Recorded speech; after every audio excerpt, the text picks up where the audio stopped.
नमस्कार दोस्तों, इनक्रेडिबल संगम चैनल में आपका बहुत बहुत स्वागत है।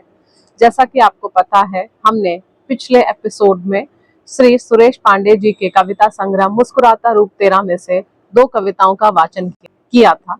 आज हम फिर से उनकी कुछ कविताओं को लेकर आपके सामने उपस्थित हुए हैं और मैं चाहती हूँ कि मेरे साथ साथ आप भी इस यात्रा पर मेरे साथ चलें, जिसमें हम एक प्यारी सी कविता का वाचन तो करते ही हैं, साथ ही साथ श्री सुरेश पांडे जी के जीवन के रंगों को छूने का अनुभव करते हैं कि उन्होंने किस प्रकार से जीवन को अपने नजरिए से देखा है और हम भी उनके नजरिए को अपने दृष्टिकोण के साथ मिलाकर जीवन को एक नए परिप्रेक्ष्य में देखेंगे। तो आइए, आज मैं आपके सामने प्रस्तुत करने वाली हूँ। कविता का शीर्षक है आखिर मेरा मुझ में क्या है। जैसा कि कविता के शीर्षक को पढ़ने से ही ऐसा लग रहा है कि इन्होंने अपना सर्वस्व जो है, अपनी पत्नी, प्रेयसी, जीवन संगिनी, अपनी सब कुछ अपनी पत्नी को ही माना है और उन्होंने उन्हीं को समर्पित करते हुए इस कविता को लिखा है। कह रहे हैं कि आखिर मेरा मुझ में क्या है। अनजाने पथ पर चलना है, अनजाने पथ पर चलना है, फिर विघ्नों से क्या डरना है।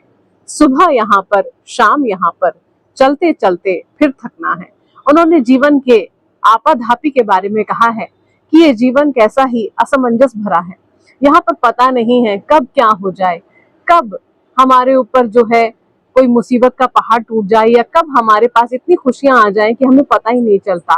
तो हमारा जीवन जो है बड़ा ही असमंजस पूर्ण है। वे कहते हैं अनजाने पथ पर चलना है, यानी कि ये राह जो है हमारी जानी पहचानी नहीं है। इस राह को हमें बिना ही सोचे समझे, बिना किसी प्लान के हमें इस जीवन को जीना है। हमें नहीं पता कि आगे आने वाले कदम पे कौन सी बाधा या कौन सी खुशी हमारे लिए दस्तक दे रही है। फिर कहते हैं फिर विघ्नों से क्या डरना है, यानी कि जीवन में कितने भी विघ्न आए, इनसे डरने की क्या बात है, क्योंकि जब हमारा ईश्वर, जब हमारा प्रियतम हमारे साथ है तो फिर इस जीवन में डरने की क्या बात है, क्योंकि वो तो है ना हमारा हाथ पकड़ के चलने वाला, जो हमें हर मुसीबत से बचा लेगा और जो हमारी मुसीबत में हमारा साथ देगा। आगे लिखते हैं सुबह यहाँ पर, शाम यहाँ पर, चलते चलते फिर थकना है, यानी कि हमारा एक रैन बसेरा है। कहते हैं जहां पर सवेरा हो बसेरा वही है। व्यक्ति पूरा दिन काम करता है और उसके बाद जो है रात्रि में अपने घर पर सो जाता है और ये जीवनचर्या यूं ही चलती रहती है और एक दिन जो है जीवन की शाम आ जाती है और व्यक्ति जो है इस दुनिया को भी अलविदा कह देता है। बहुत बड़ी बात इन्होंने बहुत छोटी छोटी पंक्तियों में कहकर हमारे सामने प्रस्तुत की है। आगे लिखते हैं मैंने देखा अंगारों को पांवों के नीचे रख रख कर, मैंने मन के दिए जलाए तूफानों में ही घिर घिर कर। यानी कि इन्होंने जीवन में बड़ी तकलीफें सहन की हैं और इस जीवन की तकलीफों को सहन करके ही ये इतने पक्के हो गए हैं कि आज ये अब जो ये लिख रहे हैं उस समय पर इनकी जो मनोदशा है वो ये कह रहे हैं कि मैंने मन के दिए जलाए तूफानों में ही घिर घिर कर। यानी कि मेरे जीवन में कई तूफान आए लेकिन मैंने उन तूफानों से अपने आप को भयभीत होने नहीं दिया और फिर से उन्हीं तूफानों में मैंने दिया जलाने का प्रयास किया है। आप भी जानते हैं मित्रों, जब हवा चलती है तो अगर हम माचिस की तीली से दिया जलाना चाहें तो वो दिया जल नहीं पाता है, लेकिन इस दिए को, जो जीवन रूपी दिया है, इसको प्रज्वलित करने के लिए इन्होंने बहुत भरसक प्रयास किए हैं और हम सभी प्रयासरत हैं। आगे लिखते हैं मुझको तो बस कांटों की ही शाखों से बातें करना है, यानी कि मुझको सिर्फ कांटों की शाखों से बातें करना है। कहते हैं जीवन जो है सुख और दुख का ताना बाना है। व्यक्ति को सुख मिलता है तो उसको ऐसा लगता है हे ईश्वर कहीं आगे दुख ना आ जाए, इसीलिए व्यक्ति सोचता है दुख आया है तो अच्छा ही है, आगे चलकर सुख तो मिलेगा।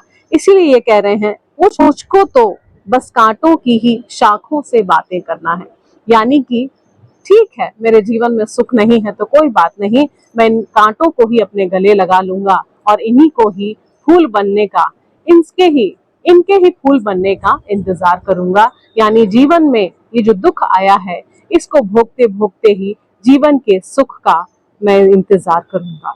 आगे लिखते हैं मैंने हटा दिए थे मुझे सताने वाले आए, लेकिन मैंने हटा दिए थे मुझे सताने वाले आए, कंकड़ पत्थर सब गिन गिन कर मुझे झुकाने वाले आए। यानी कि इन्होंने अपने जीवन को इस प्रकार से पक्का कर लिया था कि जीवन में जो भी बाधाएं आने वाली हो तो उन्हें पहले से ही जो है उनका मन बता देता था। कहते हैं ना, इंट्यूशन, हमारा जो अंदर का कॉन्शियस है, हमारी जो अंतरात्मा आवाज देती है वो बड़ी ही सटीक होती है, लेकिन व्यक्ति इसीलिए उसको बंद कर देता है, इसीलिए उसको चुप करा देता है, क्योंकि वो ये सोचता है ये तो मेरा ही अंतस बोल रहा है, तो मैं क्यों इसकी सुनूं। लेकिन कहते हैं कि हमारी अंतरात्मा हमसे जो कुछ भी कहती है वो बहुत ही सटीक होता है और बहुत ही सही होता है। तो ये भी कह रहे हैं, लेकिन मैंने हटा दिए थे, मुझे सताने वाले आए, कंकड़ पत्थर सब गिन गिन कर मुझे झुकाने वाले आए। मैंने अपने आप को जो झुकाने वाले आए, जो मेरे खिलाफ नकारात्मक सोच रखते थे, मैंने उनको अपने मार्ग से ही हटा दिया है। आया चला गया यूं, उनसे ही बातें करना है, नहीं पता कब तक चलना है, कितने लोगों से मिलना है, तिनके तिनके चुनने वालों, सपने मन के अब बुनना है। यानी कि ये कह रहे हैं कि हमें कुछ नहीं पता है कि ये हमारी जीवन की यात्रा कितनी लंबी है, हमें किन किन लोगों से मिलना है। आप भी जानते हैं मित्रों कि हमें अपने जीवन में कई लोगों से जो है हमारी मुलाकात होती है, और कहते हैं कि हमारी मुलाकात ऐसे ही नहीं होती है किसी से, क्योंकि ये दुनिया इतनी बड़ी है, यहाँ पर अरबों खरबों की जनता में हमें किसी एक व्यक्ति विशेष से हमें ईश्वर मिलाता है, और फिर जो है हमारा रिश्ता उससे प्रगाढ़ हो जाता है। तो कहीं ना कहीं इसमें तो ईश्वर की ही मर्जी होती है। ये लिखते हैं, नहीं पता कब तक चलना है, पता नहीं ये जीवन यात्रा कब तक चलेगी, कितने लोगों से मिलना है, और ये भी नहीं पता कि उस जीवन यात्रा में न जाने कितने लोगों से जो है मुठभेड़ होती है या कितने लोगों से जो है मिलना पड़ता है। तिनके तिनके चुनने वालों, सपने मन के अब बुनना है। यानी कि ठीक है, जीवन में जो कुछ भी है, लेकिन अब मेरे जो सपने हैं मैं उनको आगे प्रायोरिटी दूंगा, मैं उनके साथ जीऊंगा और उनको जो है बुनूंगा, यानी कि अपने सपनों को पूरा करूंगा। कुछ तो अच्छाई भी होगी, इतनी तो आशा रखना है, कुछ तो अच्छाई भी होगी, इतनी तो आशा रखना है, आखिर मेरा मुझ में क्या है, आखिर तेरा तुझ में क्या है। यानी कि हम ये ना सोचे कि इस जीवन में जो है सिर्फ कष्ट है, क्लेश है, द्वेष है। इस जीवन में जो है बड़े ही सुख के अनुभव भी है, क्योंकि व्यक्ति जब तक इस दुनिया में रहता है उसको इस दुनिया के मोह माया से बड़ा ही प्रेम होता है, इन पदार्थों से बड़ा ही मोह होता है। व्यक्ति जब छोड़कर इस दुनिया को चला जाता है तब उसको पता चलता था मैं तो छल कर रहा था, मैं स्वयं के साथ इतने दिनों तक छल कर रहा था और इसी छद्म को अपना जीवन समझ रहा था। तो ये व्यक्ति विशेष जो भी है, ये भी अपने बारे में ये सोचते हैं, कुछ तो अच्छाई भी होगी, इतनी तो आशा रखना है। यानी कि व्यक्ति को हमेशा ऑप्टिमिस्टिक होना चाहिए, आशावादी होना चाहिए, तभी वो अपना जीवन सकारात्मक दृष्टिकोण रखकर जी सकता है। आगे लिखते हैं, आखिर मेरा मुझ में क्या है, आखिर तेरा तुझ में क्या है। यानी कि हमारा हमारे में कुछ भी नहीं है, ये जो कुछ भी है वो ईश्वर का दिया हुआ है। ईश्वर ने हमारे पल पल हर घड़ी का इस हिसाब जो है किया हुआ है, और जिस दिन ये जो है जीवन यात्रा उसे समाप्त करनी होती है वो स्वयं ही जो है इसको समाप्त कर देता है। हमारे पास हमारा कुछ भी नहीं है, हमारी सोच तक हमारी नहीं है, उस पर भी ईश्वर का ही पूरा हाथ है, उस पर ईश्वर का पूरा साया है।